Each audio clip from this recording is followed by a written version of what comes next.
Good morning, good evening, good afternoon, whatever time you're signing in. I appreciate you signing back into my channel where we're continuing to read the book of Job. Before we begin chapter 15, our prayer.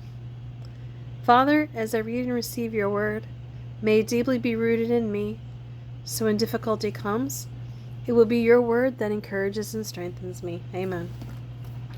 So we're going to start chapter 15. Eliphaz's second response to Job.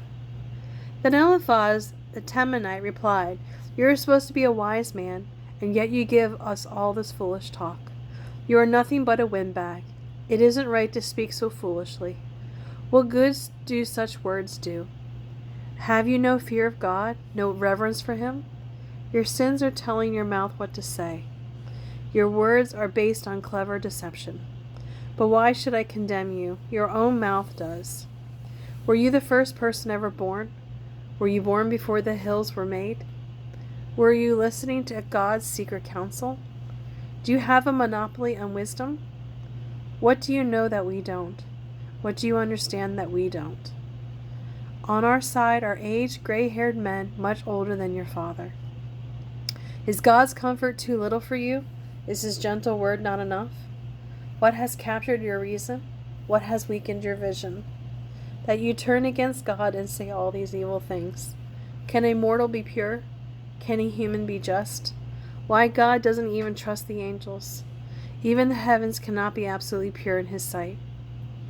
How much less pure is a corrupt and sinful person with a thirst for wickedness?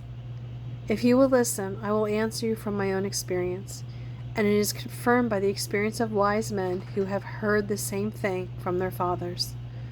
Those to whom the land was given long before any foreigners arrived. Wicked people are in pain throughout their lives. They are surrounded by terrors, and even on good days they fear the attack of the destroyer. They dare not go out into the darkness for fear they will be murdered. They wander abroad for bread, saying, "Where is it?" They know their ruin is certain.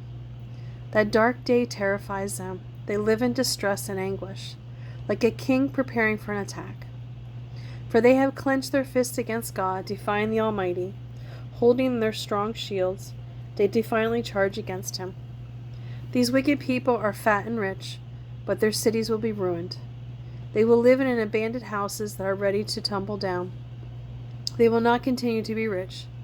Their wealth will not endure, and their possessions will no longer spread across the horizon. They will not escape the darkness. The flame will burn them up, and the breath of God will destroy everything they have. Let them no longer trust in empty riches.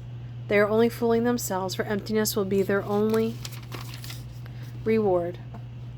They will be cut down in the prime of life, and all they counted on will disappear.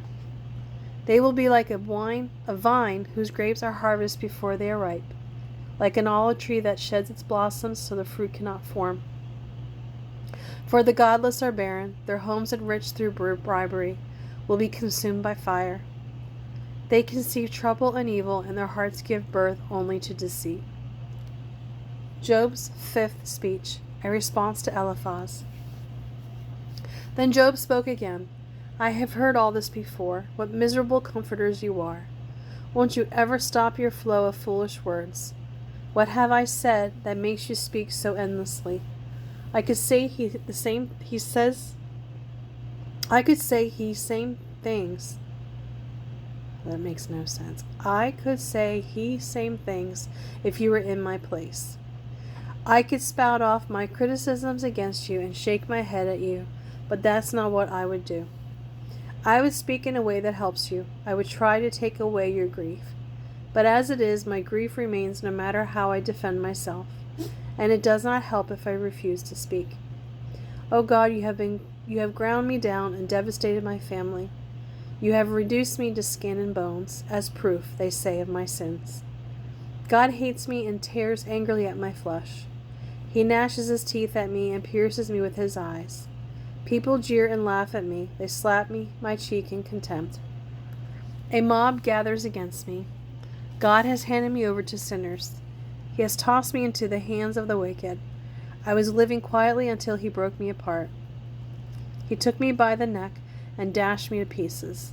Then he set me up as his target. His archers surrounded me, and his arrows pierced me without mercy. The ground is wet with my blood. Again and again he smashed me, charging at me like a warrior. Here I sit in sackcloth. I have surrendered, and I sit in the dust. My eyes are red with weeping. Darkness cover my eyes. Yet I am innocent, and my prayer is pure. O earth, do not conceal my blood. Let it cry out on my behalf. Even now my witness is in heaven. My advocate is there on high. My friends scorn me, but I pour out my tears to God. Oh, that someone would mediate between God and me, as a person mediates between friends. For soon I must go down that road from which I will never return. Job continues to defend his innocence. My spirit is crushed, and I am near death. Chapter 17. The grave is ready to receive me. I am surrounded by mockers. I watch how bitterly they taunt me. You must defend my innocence, O God, since no one else will stand up for me. You have closed their minds to understanding, but do not let them triumph. They denounce their companions for their own advantage, so let their children faint with hunger. God has made a mockery of me among my people. They spit in my face. My eyes are dim with weeping, and I am but a shadow of my former self. The upright are astonished when they see me. The innocent are aroused against the ungodly. The righteous will move onward and forward, and those with pure hearts will become stronger and stronger. As for all of you, come back and try again. But I will not find a wise man among you. My days are over, my hopes have disappeared. My heart's desires are broken. They say that night is day and day is night, and how they pervert the truth. I might go to the grave and make my bed in darkness, and I might call the grave my father, and the worm my mother and my sister. But where then is my hope? Can anyone find it? No, my hope will go down with me to the grave. We will rest together in the dust. Chapter 18. Bildad's second response to Job.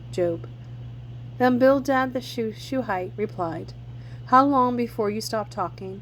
Speak sense if you want us to answer. Do you think we are cattle? Do you think we have no intelligence? You may tear your hair out in anger, but will that cause the earth to be abandoned? Will it make rocks fall from a cliff? The truth remains that the light of the wicked will be snuffed out. The sparks of their fire will not glow.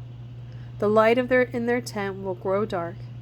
The lamp hanging above them will be quenched. The confident stride of the wicked will be shortened. Their own schemes will be their downfall. The wicked walk into a net. They fall into a pit that's been dug in the path. A trap grabs them by the heel. A noose tightens around them. A snare lies hidden in the ground. A rope lies coiled on their path. Terrors surround the wicked and trouble them at every step. Their vigor is depleted by hunger, calamity, and calamity waits for them to stumble. Disease eats their skin. Death devours their limbs.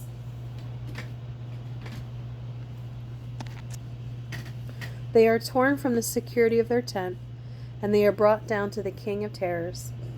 The home of the wicked will disappear beneath a fiery barrage of burning sulfur. The roots will dry up, and their branches will wither. All memory of their existence will perish from the earth. No one will remember them. They will be thrust from light into darkness, driven from the world. They will have neither children nor grandchildren, nor any survivor in their home country. People in the west are appalled at their fate. People in the east are horrified. They will say, This was the home of a wicked person, the place of one who rejected God. Chapter 19. Job's sixth speech, a response to Bildad. Then Job spoke again. How long will you torture me? How long will you try to break me with your words? 10 times now you have meant to insult me. You should be ashamed of dealing with me so harshly. And even if I have sinned, that is my concern, not yours. You are trying to overcome me, using my humiliation as evidence of my sin. But it is God who has wronged me. I cannot defend myself, for I am like a city under siege. I cry out for help, but no one hears me. I protest, but there is no justice. God has blocked my way and plunged my path into darkness. He has stripped me of my honor and removed the crown from my head. He has demolished me on my every side, and I am finished. He has destroyed my hope. His fury burns against me. He counts me as an enemy. His troops advance. They build up roads to attack me. They camp all around my tent. My relatives stay far away, and my friends have turned against me. My neighbors and my close friends are all gone. The members of my household have forgotten me. The servant girls consider me a stranger. I am like a foreigner to them. I call my servant, but he doesn't come. I even pleaded with him. My breath is repulsive to my wife. I am loathsome to my own family. Even young children despise me. When I stand to speak, they turn their backs on me. My close friends abhor me. Those I loved have turned against me. I have been reduced to skin and bones and have escaped death by the skin of my teeth. Have mercy on me, my friends, have mercy, for the hand of God has struck me. Why must you persecute me as God does? Why aren't you satisfied with my anguish? Oh, that my words could be written. Oh, that they could be inscribed on a monument, carved with an iron chisel and filled with lead, engraved forever in the rock.